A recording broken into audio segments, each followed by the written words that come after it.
Welcome back to the Bitcoin Layer. I'm Nick Bhatia. Today we welcome Mitch Moore. He's a financial advisor to tell you that HODL is not a financial strategy.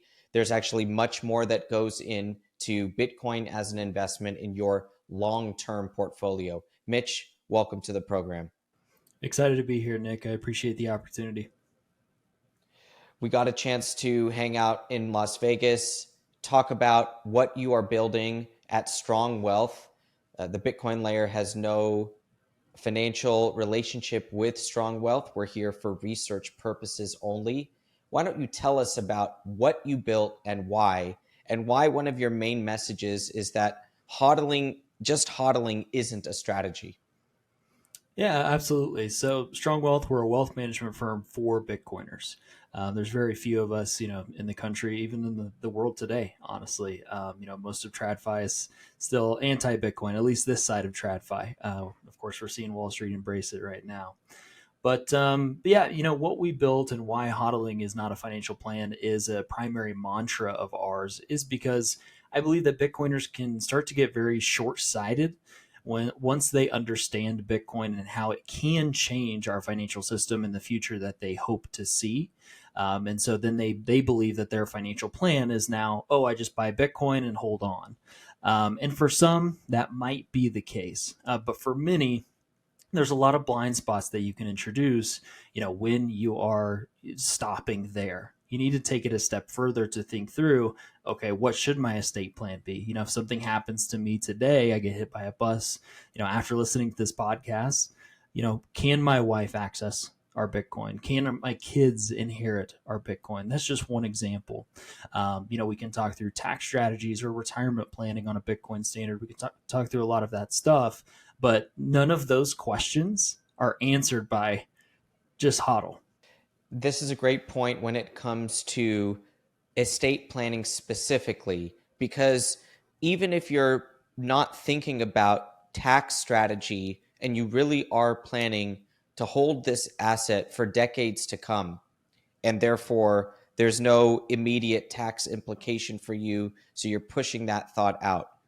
This idea that your loved ones should be able to access your Bitcoin if you pass away unexpectedly, this is something that affected me personally. And so I know that we have people out there that want to understand a better way to do this. And people are scared, Mitch. People are really scared of self-custody. I understand that as well. Why don't you talk about that self-custody versus custodian relationship right away so that people can understand that you probably deal with both sides? Yeah, absolutely. So all of our estate conversations, and by the way, I mean, this is the biggest blind spot that we see among Bitcoiners. Usually they'll come to talk to us to talk about something else, but then we identify estate as their highest priority because you can't predict the future. So, before we're diving into the estate conversations, we always start with the custody conversation because really that's upstream from anything else we're going to do downstream. So we have our own, Bitcoin custody framework that we take all of our clients through that really first educates them. Because like you said, self-custody can be intimidating. And something, that we like to say at Strong Wealth is self-custody is really a burden at the end of the day. It's a responsibility. It's a opportunity that Bitcoin provides us to be able to take the responsibility of our own wealth. But with that responsibility becomes the burden of looking after it and keeping it secure, potentially across decades. So we really take our clients through this framework to talk through what are the trade-offs of every single custody structure. Because at the end of the day, every single choice you make has a trade-off. There's no perfect answer. Some custody companies, in my opinion, like to share their custody structure as the perfect solution for everybody. But in the conversations that we have, it's just simply not the case. So when you're deciding, what should I do? You have to balance security with ease of use, for example, or the ability for your heirs to be able to take access to it or get access to it. So if you are on a custodian like River or Strike or somewhere like that, you can just put a beneficiary on your Bitcoin account, if you want to call it that, and that can help with the estate process. With making sure that whoever you want to receive this Bitcoin gets it, and that can take care of the legal title aspect and pretty much the private key transfer as well. But there also comes with the exchange risks that we've seen. Coinbase has numerous phishing scams, and we've seen people lose hundreds of millions of dollars in some cases. And as we grow old or maybe become incapacitated, we may be more susceptible to these scams. So there's a reason that self-custody, not your keys, not your coins, became a mantra in the Bitcoin community. But we have to be honest about the trade-offs and make sure that people are well educated with the decision that they're going into before they make that. Because it doesn't just affect them, it also affects their family and the people who are going to be receiving this Bitcoin after them. Most people view their Bitcoin as a generational asset that they will never sell and will pass it on. So first we address that custody, conversation and the trade-offs all the way from, like you said, holding it with a custodian, having a single sig, maybe single sig with passphrase or something like that, collaborative multi-sig, maybe even multi-institutional at a place like OnRamp.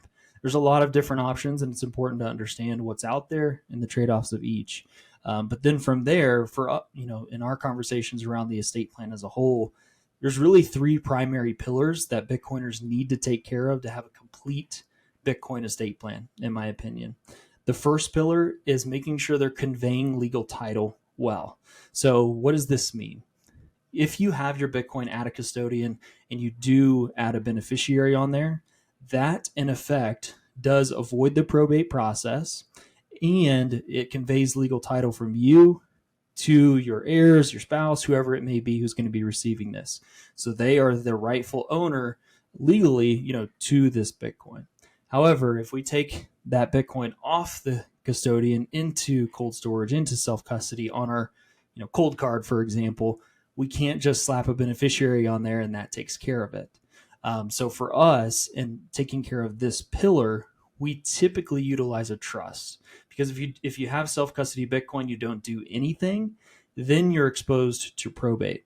So nobody wants to go through the probate process, with their traditional assets, especially not with their Bitcoin, because it becomes public knowledge. And all of a sudden, hey, Nick had X amount of Bitcoin, he passed away, it's going to these people. That's a target on your, heirs back potentially. Whether we'll, see more wrench attacks in the future, physical violence, who knows? But, you're even a target for scams or litigation as well. So you want to make sure that you're taking care of that legal title conveyance. And then the second pillar that we want to make sure is taken care of is the mechanical key possession transfer. So this is what's commonly known as a Bitcoin inheritance protocol. So most people think that, I have a collaborative custody setup, my inheritance plan, my estate plan for my Bitcoin is taken care of. But that collaborative custody, that inheritance protocol, doesn't take care of what I just mentioned with conveying legal title. So we have to make sure we do that as well, in addition to making sure that, okay, if someone has no idea what they're doing, what would I need to lay out for them to be able to access this Bitcoin? That's essentially what inheritance protocol is. It doesn't have to be time locks. It doesn't have to be, collaborative custody. It doesn't have to be anything to do with software. They just need the information to be able to access it. And then from there, the most often overlooked, in my opinion, is education, the third pillar. If someone is able to access the Bitcoin, but they have no idea what it is, there's a good chance that if we're, experiencing volatility or something like that, they're just going to sell. And they may not realize that it is the generational asset that you believe it is, as the one who became the Bitcoiner. Because in my experience, most Bitcoiners, they don't have a lot of Bitcoin friends. And their wife, for example, most of the time it's the guys in our experience. Their wife is happy it's working out so far, but hasn't taken the time to learn about it. Or in the case of minor kids, for example, if you have your kids going to a guardian, they don't understand Bitcoin, they may liquidate Bitcoin on behalf of your kids. They're like, well, it's dropping in value a lot. I want these kids to be able to have this capital when they turn 18, and it's losing, money right now, and they may get rid of it too early.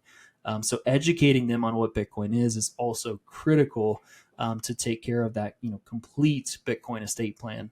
And that's the work that we do for our clients.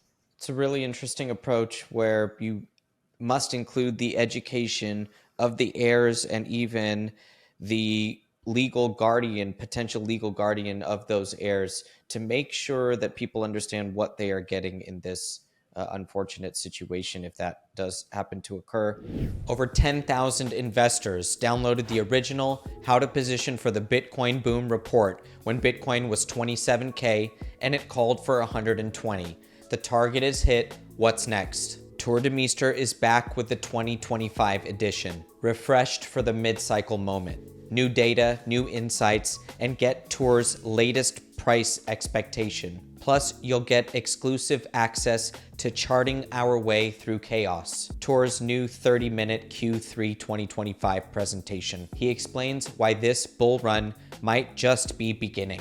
Read the first ever mid-cycle report from Adamant Research at unchained.com/TBL. Never sell, just borrow with Arch Lending. Arch lets you borrow against your Bitcoin, unlock cash without selling, instantly access a Bitcoin-backed line of credit for as little as $5,000 for up to 2 years.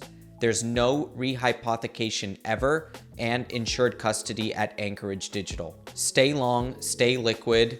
Go to archlending.com/TBL and use code NIK, that's NIK, for 0.5% off of your interest rate. Blockstream, where the future of finance runs on Bitcoin. Go to store.blockstream.com and use code TBL for 10% off. Pick up a Jade Plus hardware wallet. It integrates seamlessly with your Blockstream app, and it's the perfect way for both pros and beginners of Bitcoin to get started with your cold storage. Store.blockstream.com, use code TBL for 10% off. I want to ask you a little bit more about how many people it takes to come up with these strategies. You mentioned estate, you mentioned tax, you mentioned inheritance, so I'm assuming there's a legal aspect to it. Before we get to that, let's just go to hardware devices and collaborative custody. We have viewers and listeners and readers that use Unchained, so they're using collaborative custody, multi-sig. This is working for them. We have people that are using Blockstream Jade, for example, a fantastic hardware device that people are starting to get more comfortable with using. Now, I know you have clients that are using hardware devices, using collaborative custody. Is there ever a situation where you say, hey, I actually think this way to do it is wrong for you. You should do it like this. Or does it work the other way around where they're not really sure and then you help guide them into the right one? I'm curious because we have all types of people. You got to step into the shoes of the viewer. They might have a device. They might have a multi-sig. They might have a River account. They're unsure what to do. So get more into the weeds on that process and maybe even some anonymous examples that you can give. Sure. Yeah, I would say it really goes both ways. There's some people that have no idea what they're doing yet. And so it's still on Coinbase or, River or wherever. And so they're like, I know I want to take self-custody, but it's just daunting. And I don't want to mess this up. And so, we help them through that process. There are some people that come in, like you said, with collaborative custody, which we're okay with. At the end of the day, we're completely independent to the solution that they arrive at. We just want to make sure that all of our clients understand, what the options are and what the trade-offs of each of those options are, and then make the decision that they feel is best for them. And then we can help them execute from there. When it comes to multi-sig or collaborative multi-sig, in particular, there is usually a privacy trade-off that gets overlooked. For someone who is very privacy oriented and that's a high priority for them, having someone else, a larger institution involved in their custody structure does provide, that trade-off where you're exposing someone else who knows, your wallet structure, your XPubs, and is able to see your transactions. And so for some people, that's okay. They are willing to take that trade off in order to have the backup key that an Unchained would provide in the case of them losing something. Or somebody who has a multi-sig that is not collaborative custody, for example, it can get really complex because now I have maybe 3 different hardware wallets if it's a 2 of 3 setup, and I have to make sure that they're in different places. I also have to make sure I'm backing up every single one of those private keys. And so do I spread out those backups as well? It becomes a very involved process. And most people will just end up holding all 3 keys in the same place, maybe in the safe at their house. And it's like, well, is multi-sig really doing the job that you wanted it to do by storing it this way? In some ways, maybe. In other ways, no. So, there's really no one right answer as far as, like you said, hardware wallets or custody structure. It's just what's going to be right for you and what's the one that you're going to follow through with and actually, secure well across a long period of time. And then, whatever your goals are, if it's Bitcoin that's like, hey, this is my grandkids' Bitcoin, for someone who is wealthier, it's like, this is going to be 2 generations down the line. Well, then maybe we just don't self-custody. Maybe we do hold it with an on-ramp on the multi-institutional side, or we do keep it, on a river or trusted exchange, so then you have your Bitcoin that's maybe in self-custody that you feel comfortable taking care of, but the other purpose, other portion of your stack can be in something else that serves that purpose better. So I don't know if that explicitly answers your question. But that's how we approach it, is just making sure that they're informed, they understand all the trade-offs that they're taking, and then choosing the one that they actually want to do, want to learn about, and want to keep up with over time. The choice is the most important thing. And you can't answer it explicitly, Mitch, because there is no one size fits all solution. And that's the point. And I personally know people that are doing custody in all different ways. And you do have to eventually bring in trust people, tax people, and understand the beneficiary process. Because like you said, once you figure out how are you custodying it, you do have to figure out how it passes to your heirs. It really is right at the top of the list. So people need to think in terms of these lenses.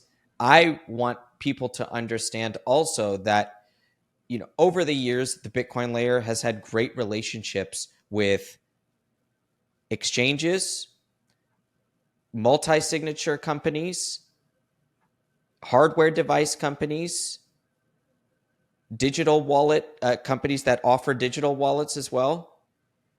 And they all work well. You do have to, we haven't taken partnerships from an exchange that you mentioned earlier in this conversation, because we want to make sure we're sending people the right direction. And that's really important to us. But it's not our job to tell you that you have to do multi-sig or that you have to buy this hardware wallet because that's the way for you. There are some people at this point in my life that I'm saying just buy IBIT because that's how I get through to them.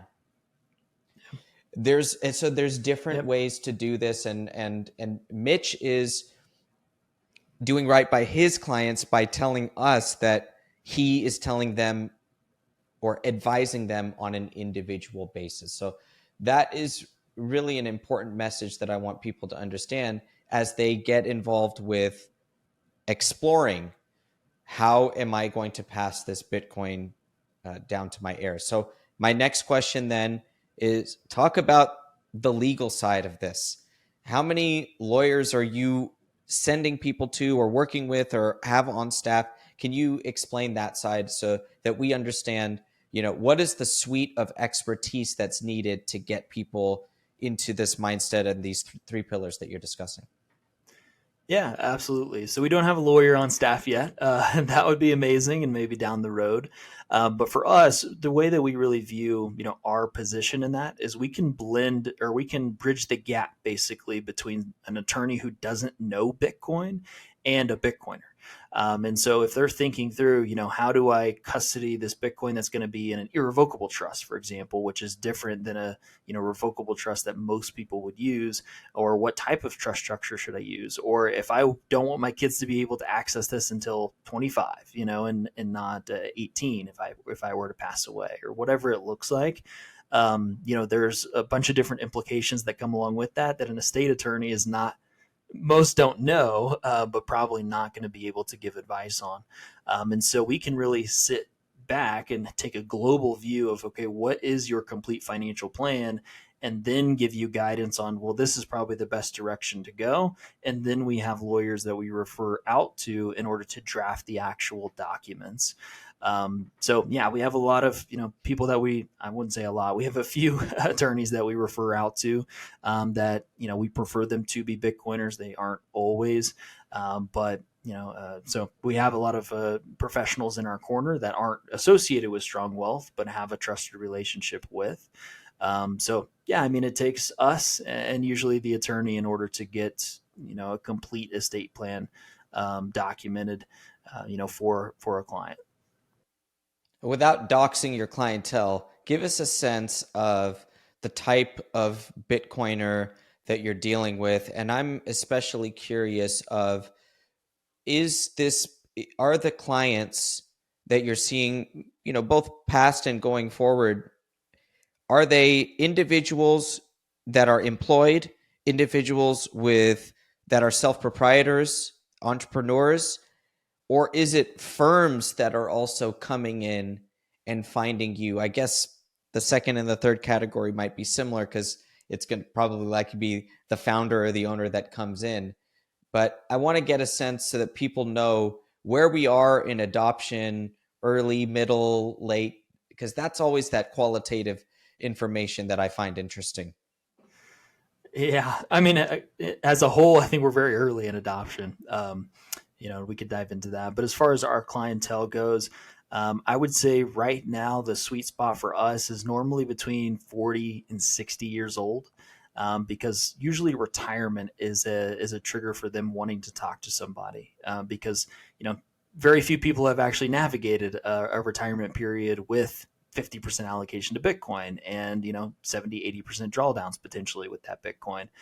So we have clients with an allocation to Bitcoin anywhere from 20% to 100%. They could be W2 employees like you mentioned, they could be business owners, or they could be transitioning into a work optional or financial independent retirement period. So we're really running the gamut there. And yeah, I mean, I will say most people typically are not 100% allocated to Bitcoin. I feel like if we stay in our little bubble on X, Bitcoin, Twitter, or whatever you want to call it, it feels like everyone is fully allocated to Bitcoin. They live on a Bitcoin standard. They hold no fiat. And we have folks who do that, but it is still a smaller percentage, honestly, of the people that we talk to. And so most people, they do stand in that probably 30 to 60% allocation range. And so, like I said, we're helping them with retirement strategy, tax planning with this, because a lot of people have Bitcoin in retirement accounts, for example, because they had a lot of capital built up in these retirement accounts before Bitcoin. They became Bitcoiners, and then they started to put some of that money into Bitcoin also. So there's still a lot of these implications in these, estate, retirement, tax lanes, if you will, that we're helping folks navigate. But I would say in general, that's probably a good overview of what our clientele looks like. Talk about this early stage of adoption, because this is the closing message I want to send people. We are very early, and someone like Mitch is seeing the front lines of people, their allocations, their comfort level, the networks that they're in, because it's not until you meet a Bitcoiner that says, "Oh, I don't know anybody else that, or none of my family is," that you really realize how early we are. Because in the bubble of Bitcoiners, everyone's a Bitcoiner, and many people have orange pilled their parents and orange pilled their wife. And, I had a student this summer. I had two students this summer who were known readers of Layered Money before. And these are That's awesome. students whose parents orange pilled the kids, or the kids are actually the age of Satoshi Nakamoto's white paper. The kids are born in 2009 and 8 in 2008. So That's funny. it's unbelievable to watch this, but just tell Mhm. people why you are so convinced on how early we are. You can use your experience from your business to lean on, but just step outside of that for a second and explain to people how early we are in Bitcoin adoption. Yeah, so I actually made a video about this on my YouTube, talking about why we are still so early to Bitcoin. I think it's a misconception for people to look at the price of Bitcoin and be like, "Oh, I missed it.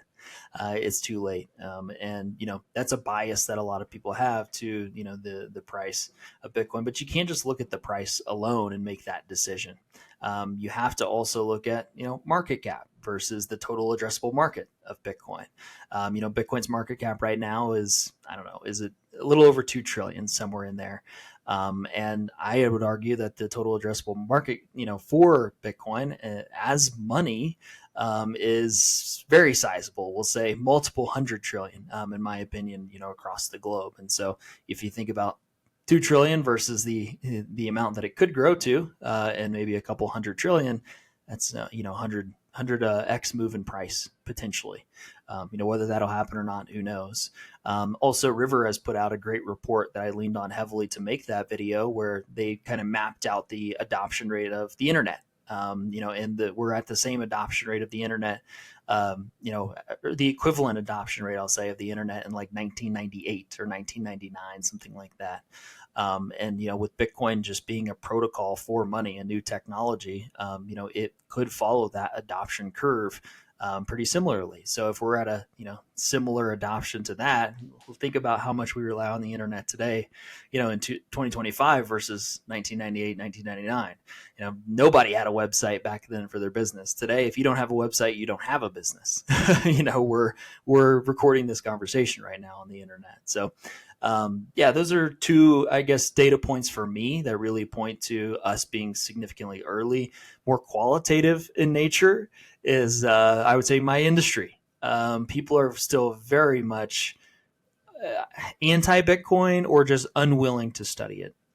And so there's a handful of advisors that I'm familiar with, across the country that are Bitcoin friendly and that know Bitcoin. I think there's maybe 8 to 10 off the top of my head. And so if you think about the total amount of financial planners, financial advisors out there, still very early, and people who this is their profession. They're supposed to understand money. They're supposed to study, assets. They're supposed to understand our financial system better than anyone else. This is what they're paid to do. And they still haven't taken the time to do it, one, or they've just accepted the headlines, the anti-Bitcoin headlines of, Bitcoin's Ponzi scheme or whatever else you want to say, the common ones that are thrown out there. And so, those points to me point to us being very, very early still in Bitcoin adoption. This is the number one misconception of Bitcoin now. This is the line that I get. Bitcoin is doing great, but it's too volatile to be a good currency. Therefore, it doesn't belong in my portfolio. It completely misses the point. It assumes several incorrect things, and it is head in the sand. But we don't want to insult people that haven't gotten the full orange pill yet. We want them to understand that this label of it's too volatile, so therefore it can't be a currency, misses the point that Bitcoin happens to be a currency, but it is an asset that really does require the understanding of the current financial system, credit creation, to fully appreciate. That's why I try to lead with books so that people can get this longer term message. And then, of course, we have this unbelievable channel to keep education going for people, to keep them engaged, and to keep me asking questions that's my favorite part about having my own channel, is that I get to ask the questions that I want to know the answer to. And hopefully the students out there are learning as well. Mitch Moore, Strong Wealth, thank you very much for joining us today. Tell people where they can find you and your company. Absolutely. Our website is strongwealth.net if you're interested in learning more about our services, or I'm on X and YouTube primarily, just at Mitch D. Moore. We have a lot of great content talking more in depth about the things that we've touched on here today and some additional stuff. So feel free to go check that out, and happy to answer any questions anyone has. Thanks for the opportunity. Thanks. Nick. Of course. Thanks, Mitch. I'm Nick Bhatia. We'll catch you guys next time.